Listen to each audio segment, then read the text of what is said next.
let's say hypothetically there was a Native American burial ground. And so, how the Native American burial ground works, it's sort of like mystical. And whatever you bury in it comes back to life. Usually, only like a former shadow of itself, though, or like a sort of misrepresentation of what the former being used to like be like and act like. Um, then let's say that your 2-year-old son gets ran over by an 18-wheeler.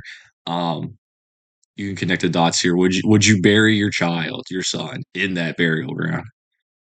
Now that may have been the most egregious spoiler that I probably could have started this video with, but if you couldn't guess from the hypothetical question, today we are talking about Pet Sematary by Stephen King. Now, this is my second King novel. The first one I read was The Shining, which I really enjoyed. And so after my wonderful, amazing girlfriend got me Pet Cemetery for Christmas, I thought, well, this is a good second place to start King with. I've heard great things about Pet Sematary. I've seen some reviews on the booktube. Some people have praised it. So I thought, you know what? Let's read Pet Sematary. And now I've been eating cheese rolled up in a curled up in a ball on my bed for about 3 days now. Now that's a hyperbole. It was only about a day and a half. But Pet Sematary, Stephen King pulls no punches with this one. And if you read the little author introduction to this specific edition I have, he admits that himself. He says this is one of the more darker novels that he has written. And he usually tries to leave his books with at least like some sort of uplifting note towards the end. I mean, if we see The Shining, it sort of does have a hopeful ending after, everything goes down with the Overlook Hotel. This is very much in the vein of like a Greek Shakespearean tragedy. I mean, our main character, it just goes down and he never comes back up. He is just in a terrible spiral, which is a pretty good connection there if you've read the story about spirals. But as someone who sort of dabbles in writing and storytelling in my free time myself, I'm always curious how you can end a book like a tragedy is such a non-uplifting tone and still it not feel superficial or intentionally edgy. It just like actually have like feels like it came to a natural conclusion. Like this was the only outcome. And King does a really great job of making it feel like I that maybe for Lewis Creed this was the only outcome for him since the moment he moved to Ludlow. Because we get this sort of idea, spoiler warning, about the Pet Cemetery and how it works is it sort of has this pull to you, and once you visit it, it's like it sort of manipulates you with its supernatural powers to come back and come up with excuses to come back and bury more dead things in the Pet Cemetery. So there's an argument that the moment that Louis Creed moves across the street from Judd Crandall, that this was almost his destiny was to sort of end in fiery flames and have just a terrible life. Uh, this book, of course, is centered around the idea of and grief. You know, grief being something that you can't necessarily run away from. It's something you sort of have to own. You have to suffer the consequences of maybe something that wasn't of your doing, but that's just how the world is. Things happen, and you have to sort of find your way to deal with that. You can't run away from it. On multiple occasions in this book, we see characters who go through traumatic events around death of a family pet or a son who was killed in the war, and constantly we see their reluctance to sit in the grief and live through it healthily. They go to the pet cemetery, they bury this important figure of their life that's left them, and every time almost it's would have been better just to have dealt with the grief and leave the person you know in the afterlife, because we get to see that in the case of Church the house cat, he um there wasn't too much of a like reckoning there with his return. He acted a little bit weird, but that was just about it. He was just kind of a weird cat.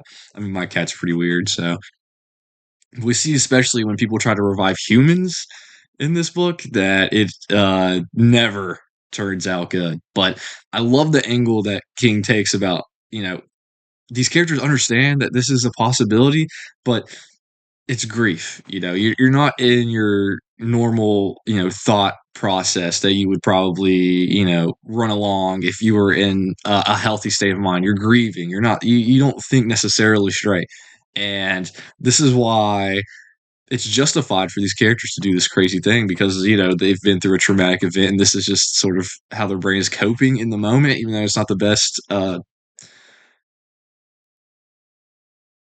action to do. But yeah, I enjoyed the character work in this book. I feel like every character had a sort of extra layer to them. They felt like breathed in like real characters that you would see, in your neighborhood.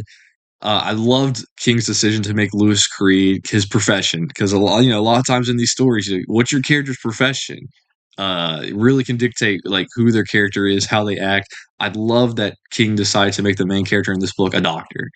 So, because we get a Lewis Creed at the beginning of the book who sees death as a very scientific thing, right? He's not very superstitious at all. He's very by the book scientific. Death is just a natural part of life.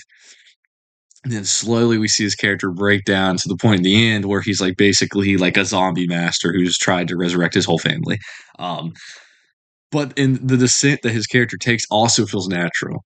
And I really also enjoyed that about this story that it didn't feel like whoa, like why is he crazy now? Like it makes sense why he's crazy by the end of the book.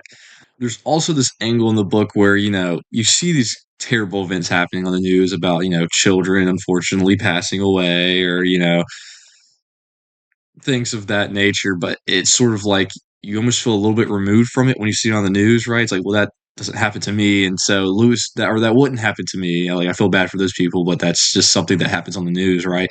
And Lewis Creed almost sort of has this perspective until he eventually loses his youngest son, Gage, and it was sort of I liked how it's touched on like it doesn't feel like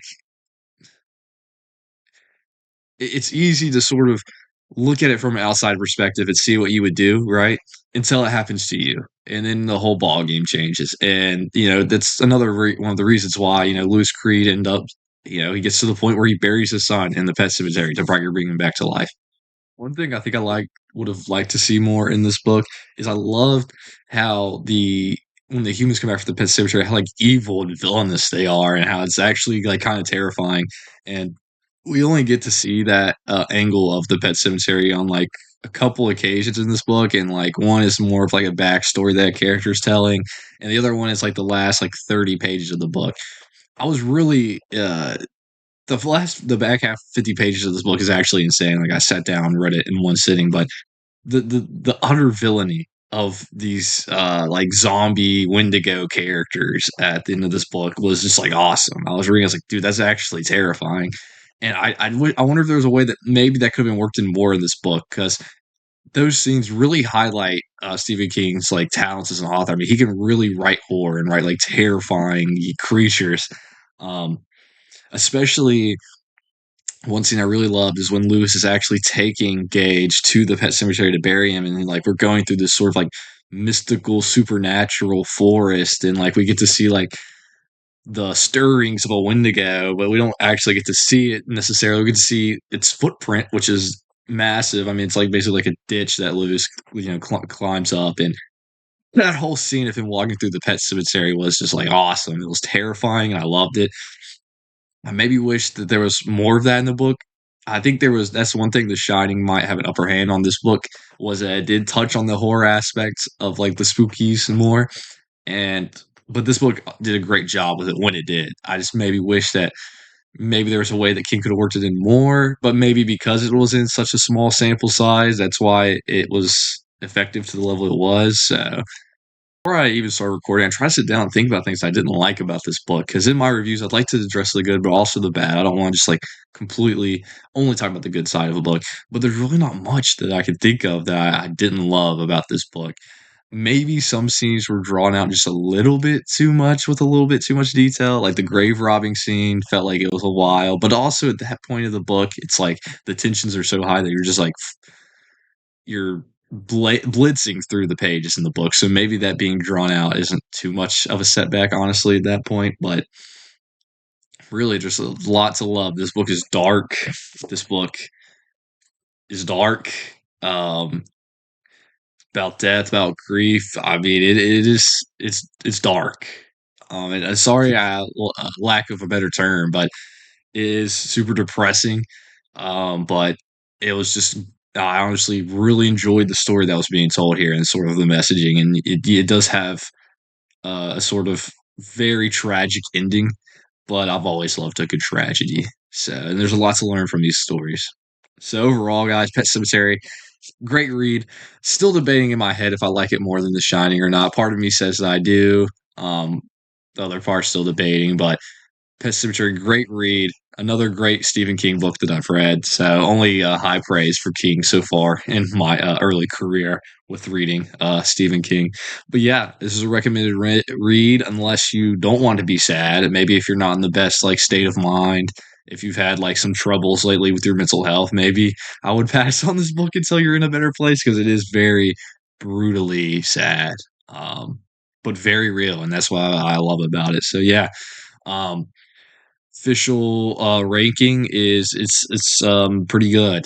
It's really good. So give it a read, guys. And I haven't seen the movies yet. I'm still waiting to see the movies, but I've heard that they're not the best. Most Stephen King adaptations aren't that good. From what I've heard, I haven't seen them, so I can't personally claim that. I watched the Shining movie in theaters though, because my theater was doing flashback. It was honestly terrible. Maybe I just don't see like the intricacies of the film making process because I'm not really a big film guy. But yeah, I hated the movie. Anyways, but Pet Sematary, good book. Give it a read. It's a classic for a reason. Grief, death, great messages on that. And yeah, thank you guys for watching. And hopefully I'll have a video up soon. I do have another horror game I plan on playing soon, so hopefully I can get that up in a due manner. So thank you guys for watching, and we'll see you in the next one.